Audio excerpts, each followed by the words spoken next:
नमस्कार, मैं हूं मोहम्मद शुएब और आप देख रहे हैं 4 स्टार न्यूज। उत्तर प्रदेश उत्तराखंड की खबरों को देखने के लिए लगातार देखते रहिए 4 स्टार न्यूज। 4 स्टार न्यूज, खबर से समझौता नहीं। उत्तराखंड के देहरादून जनपद में आखिर क्यों कहा महिला ने कि हम आत्महत्या करने पर मजबूर, देखिए ये पूरी रिपोर्ट। मामला तहसील विकासनगर इलाके का है, जहां फाइनेंस कंपनी द्वारा महिलाओं पर कर्ज की किस्त जमा करने के लिए दबाव बनाया जा रहा है। आपको बता दें कि इस वक्त पूरे देश में ज्यादातर हिस्सों में कोरोना कर्फ्यू लगा हुआ है। हालांकि सरकार ने कोरोना कर्फ्यू देश के हित में लगाया है, जिससे महामारी की चेन टूट सके, लेकिन इस बीच में उन लोगों को काफी दिक्कतों का सामना करना पड़ रहा है जिन्होंने बैंक एवं फाइनेंशियल कंपनियों द्वारा लोन लिया है। जहां एक तरफ मध्य तबके के व्यापारियों का शटर डाउन है और घरों में काम करने वाले मजदूरों से आगे रोजी रोटी का संकट आ गया है। ऐसे हालातों में निजी बैंक और फाइनेंशियल कंपनी मासिक किस्तों के लिए दबाव बना रहे हैं। तो वहीं क्षेत्रीय विधायक मुन्ना सिंह चौहान ने स्पष्ट शब्दों में कहा है कि वैश्विक महामारी के दौरान फाइनेंस, सरकारी बैंक और छोटे मोटे लेन देन करने वाली संस्थाएं किसी तरह का दबाव न बनाए, वरना उनके खिलाफ ठोस कार्रवाई की जाएगी। Devendra Singh Rai, 4 star news, Dehradun. क्या समस्या है? समस्या क्या है? ये वोट मांगने तो सब आ जाओ, लेकिन हमारी मजबूरी कोई नहीं समझता। और ये क्या समस्या है? क्या समस्या है? समस्या ये है कि किस्त वाले किस्त मांगने आते हैं और वो जबरदस्ती करते हैं। तो उन्होंने कर्जा दिया है, मांगे तो है वो देंगे। अब तक दे रहे थे, काम चल रहा था, दे रहे थे। अब कहाँ से दें? लॉकडाउन चल रहा, महामारी चल रही है, आदमी हमारे काम करने जाते हैं, अब कोई काम नहीं दे रहा, तो अब कहाँ से देंगे? अब सरकार से यही विनती है कि हमें 4-5 महीने का टाइम दे, काम चलेगा तो हम किस्तें देंगे। इससे पहले तो हम किस्त अब दे नहीं सकते। क्या समस्या हो रही है? जी, किस्त वाले परेशान कर रहे घर पे आके।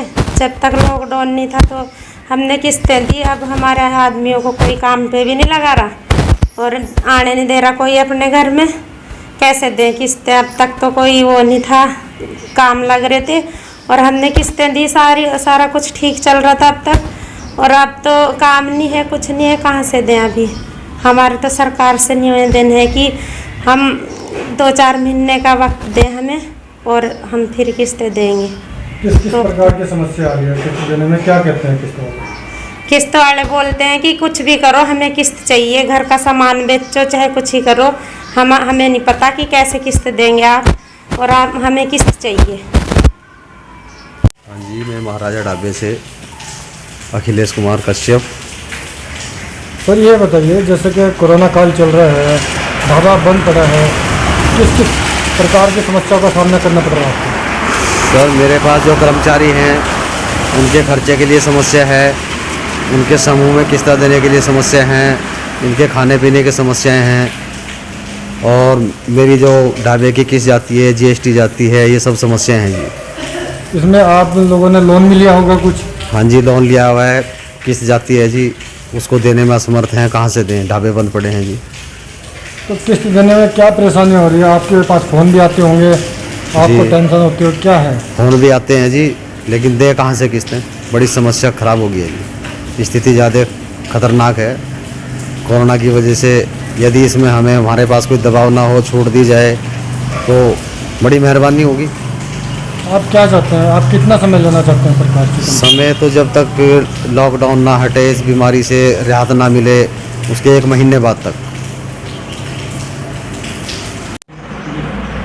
जी, कोरोना काल का समय चल रहा है और मध्यम और मजदूर तबके जो लोग हैं उनके लिए EMI का भुगतान करने में काफ़ी दिक्कतें आ रही हैं। ऐसे में सरकार क्या ठोस कदम उठाना चाहिए? नहीं, आप लोगों ने ये मेरी जानकारी में लाया है, गंभीर बात है। इस समय एक हेल्थ इमरजेंसी की सिचुएशन है और कोविड कर्फ्यू और तमाम सारे मेजर्स सरकार द्वारा उठाए गए संक्रमण को रोकने के लिए। इस वजह से लोगों के रोज़मर्रा के काम बहुत बुरी तरीके से प्रभावित हुए हैं। जो मज़दूर तबका, जो गरीब तबका रोज़ दिहाड़ी मजदूरी करके अपनी आजीविका चलाता है, निश्चित रूप से वो उसको काम धंधा नहीं मिल पा रहा है, कर भी नहीं पा रहे हैं। ऐसी स्थिति में जो भी वो प्राइवेट फाइनेंस कंपनीज हो,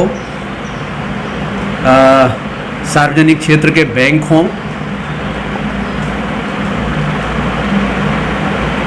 कोऑपरेटिव क्षेत्र के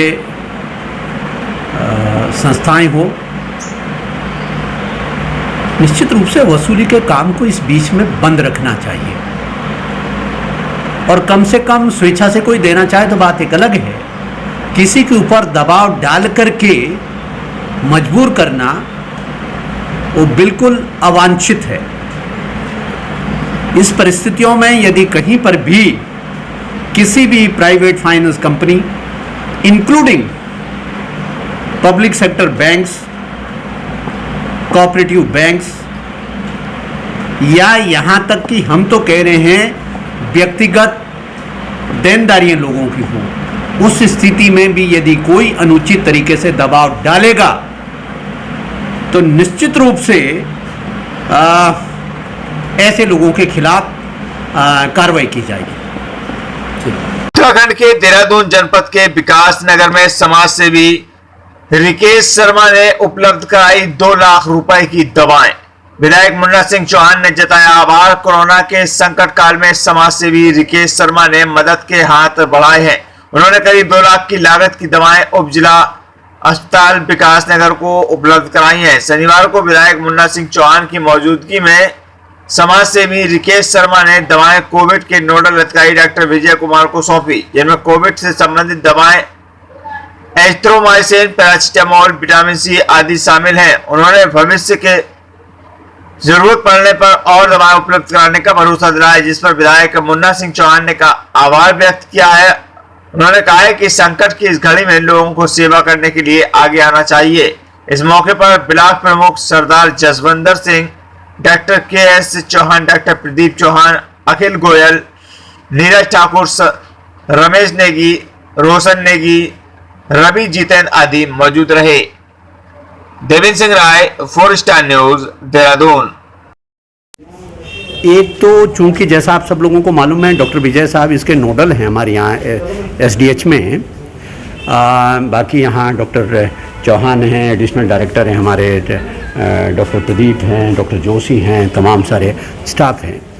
तो हमारी रेगुलर इस पे बात हो रही, तो थोड़ा सा बीच में महसूस हो रहा था कि जो दवाइयाँ हैं कोविड पेशेंट्स को दी जानी हैं, जिनको ये सब लक्षण वगैरह आते हैं, उसकी थोड़ी कमी महसूस हो रही थी। तो जिन ज़रूरी दवाओं का, जिसमें पैरासीटामोल और एजिथ्रोमाइसिन और विटामिन सी वगैरह वगैरह, तो उसको इमीडिएटली हमारे साथी हैं रिकेश शर्मा जी, इनका फार्मा इंडस्ट्री है, तो इनसे मैंने तुरंत कहा, तो इन्होंने नितांत स्वैच्छिक आधार पर ये 100 पैकेट इन सब दवाओं के आज उपलब्ध कराए। और आगे भी इन्होंने एश्योर किया कि आगे भी जो तमाम सारी एक प्रकार से ट्रीटमेंट की चीज़ें तय की जा रही है, उसमें भी ये कोटा बेस्ड जो फार्मा इंडस्ट्री वो हमें सहयोग करने को तैयार है। नंबर 1 बात। दूसरी बात, ये जो सब डिस्ट्रिक्ट हॉस्पिटल है, चूँकि ये इस पूरे विकास नगर क्षेत्र में कोऑर्डिनेट करता है सारी व्यवस्थाओं को, ये इसका एक प्रकार से ओवरऑल कंट्रोल है, ये अम्ब्रेला फैसिलिटी है।